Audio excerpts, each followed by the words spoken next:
Bonjour à tous, je vous souhaite la bienvenue dans notre enseignement sur l'Évangile dans la rue. Voyons aujourd'hui comment aborder les gens dans la rue et écoutons de nouvelles anecdotes vécues. Je laisse toute la place à Lucien Marzocchi. L'apôtre Paul s'exprimait ainsi dans la première épître aux Corinthiens, au chapitre 9 et au verset 22. « Je me suis fait tout à tous, afin d'en sauver de toute manière quelques-uns. Je fais tout à cause de l'Évangile. » Quantité de chrétiens sincères prétendent ne se laisser guider que par l'Esprit, surtout dans le domaine du témoignage et de l'évangélisation, sans trop réaliser que dans notre société, pratiquement tout résulte de méthodes et de techniques. Paul dit « Je me suis fait tout à tous ».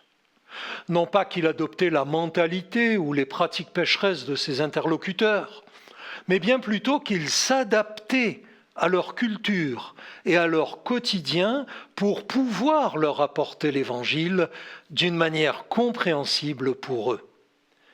Et les fruits du témoignage de Paul sont indiscutables. Relisons attentivement le rapport de son discours public à l'Aréopage d'Athènes, c'est dans Actes chapitre 17, versets 16 à 34, et nous serons interpellés par sa connaissance des croyances et des références culturelles de son auditoire. Le maître en la matière fut Jésus, bien entendu. La délicatesse, le tact, l'esprit d'à-propos avec lesquels il conduit la Samaritaine jusqu'à la révélation de sa messianité sont un exemple parfait de sa connaissance de la condition humaine et de son adaptabilité à toute situation.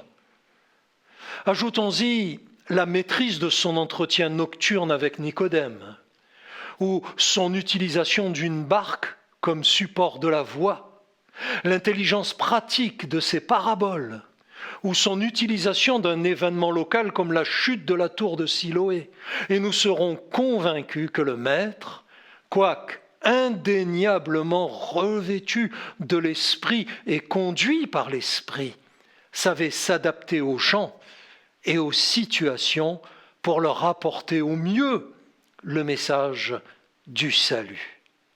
Les quelques conseils et expériences vécues qui vont suivre veulent procéder de cet esprit. Intitulons ce passage du charnel au spirituel. Et permettez-moi maintenant de vous amener par la pensée dans une salle d'accouchement. Le petit être qui vient de naître va aussitôt être pris en charge par un personnel compétent qui sait ce qui est nécessaire à son arrivée dans un environnement tout nouveau pour lui. Question. Le dit personnel de cette maternité va-t-il immédiatement tenter de faire ingurgiter au nouveau-né un steak frites, cuit à point, avec un bon verre de Bordeaux? Va-t-il lui reprocher ses cris, ses réactions, son look? À toutes ces questions, vous avez déjà répondu non, bien entendu. En fait, il faut deux choses à un nouveau-né, du lait et de l'amour. Et plus tard, avec une progression naturelle, il sera alimenté de nourriture plus solide et plus sophistiquée. Imaginons à présent que j'aborde spontanément un passant de mon environnement urbain et qu'il s'arrête un instant pour m'écouter. Il ne me connaissait pas l'instant d'avant. Il a un passé, une culture, une philosophie de vie, des croyances, des convictions, des préjugés, des expériences, un acquis. Le tout, la plupart du temps, aux antipodes de la pensée divine révélée par la Bible. Si je commence aussitôt mon discours à coups de versets bibliques et de références qui lui sont étrangères, en toute simplicité, je vais l'étouffer, je vais le tuer. Nous ne sommes pas sur le même plan. Nous abordons là le plan charnel avec un discours spirituel. Les deux ne peuvent s'accorder. J'ai donc bien besoin d'une réflexion préalable, d'une préparation, voire d'une formation pour aborder mes contemporains avec un langage et des aliments en cohérence avec leur propre réalité. Alors, je vous raconte à ce sujet, encore une fois, une expérience vécue. Je déambule sur la place d'un quartier populaire où quelques jeunes chrétiens sont en train de chanter des cantiques et de témoigner. Et je m'efforce d'entamer un entretien avec les personnes qui s'arrêtent pour les regarder.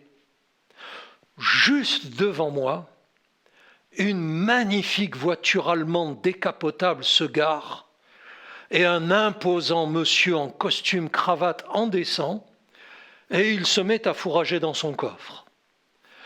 Je prends alors la liberté de l'interpeller avec un grand sourire pour lui demander combien de chevaux développe un véhicule de cette catégorie. Durant les 20 minutes suivantes, je n'aurai plus qu'à l'écouter, m'énumérer non seulement la puissance fiscale, mais aussi la vitesse limite, la dimension des pneus, la qualité des sièges en cuir, le volume utile du coffre, enfin, toutes les particularités du carrosse dont il semble si fier et heureux de me parler. Puis, réalisant soudain qu'il ne sait toujours pas quelles sont mes motivations, il me demande subitement « Mais, au fait, qui êtes-vous et pourquoi m'avez-vous abordé ?» À moi de lui parler et de lui expliquer ce que je fais dans son quartier avec les quelques jeunes qui m'accompagnent. Il est à présent en confiance. Il m'écoute. Il s'avérera au cours de notre entretien que cet homme d'affaires important et son épouse, réalisant depuis quelque temps le vide spirituel de leur vie, venaient de prendre la décision de se mettre en quête d'une Bible et de la lire ensemble tous les soirs. Vous imaginez que je me suis empressé de lui en offrir une que j'ai dédicacée, ainsi que les coordonnées de l'église la plus proche et de son pasteur. Arrivé à ce stade, envisageons à présent quelques points essentiels de la démarche pratique à adopter pour assurer des entretiens fructueux avec des personnes abordées dans la rue, selon le schéma suivant. Aborder, fixer. Sourire et courtoisie. Mise en confiance.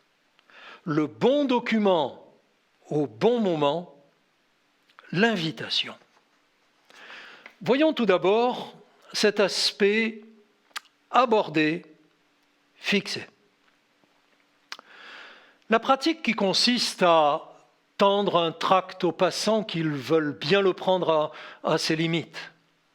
Trop sollicités par toutes sortes de démarches publicitaires, peu de personnes acceptent de saisir le document en continuant rapidement leur chemin et encore bien moins s'arrêtent pour poser des questions.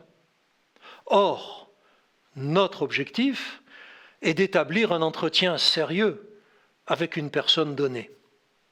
Il existe un moyen simple et terriblement efficace d'arrêter une personne dans la rue et de capter son attention. Et ce moyen, c'est la question fermée. S'il vous plaît, monsieur, vous êtes de la ville où vous vous trouvez. S'il vous plaît, monsieur, vous êtes de Lyon, vous êtes de Troyes, vous êtes de Liège, vous êtes de Narbonne, 9 fois sur 10. Qu'elle soit résidente locale ou pas, la personne interpellée s'arrête net et vous répond.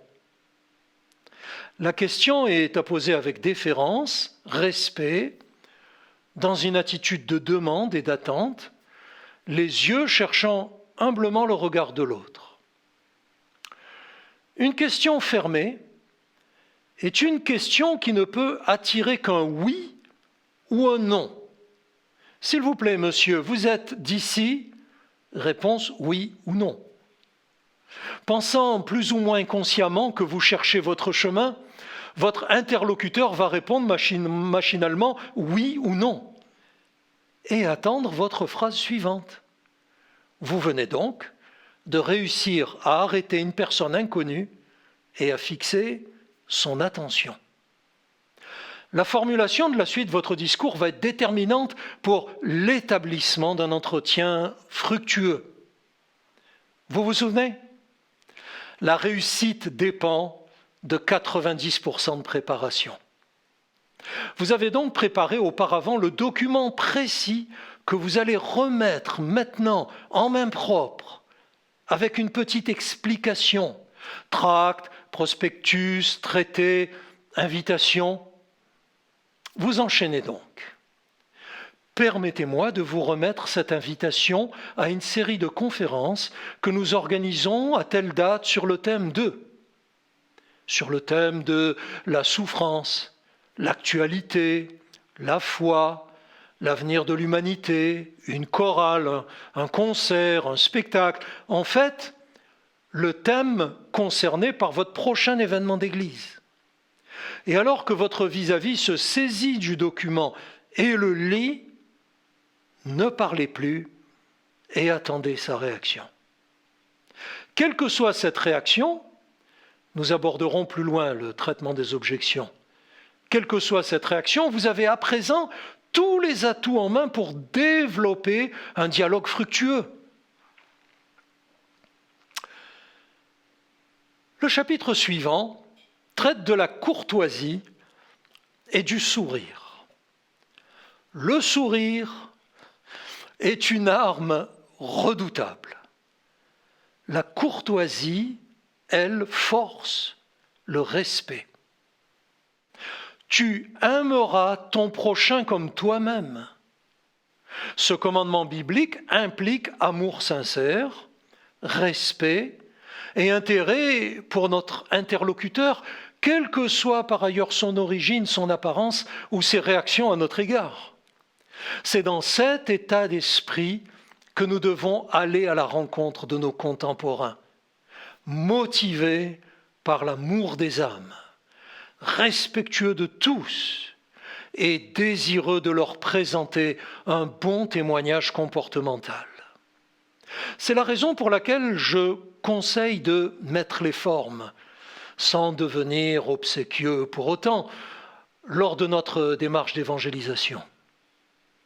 Bonjour madame, s'il vous plaît, vous êtes d'ici? Me permettez-vous de vous remettre ce document? J'aimerais vous inviter à un concert gratuit. Avec sourire et politesse, bien rares sont ceux qui réagissent brutalement, et j'observe plutôt que l'autre s'efforce lui aussi d'adopter un ton courtois et respectueux lorsque je m'adresse à lui avec déférence. Parlons de la mise en confiance. En règle générale, on se méfie de ce que l'on ne connaît pas.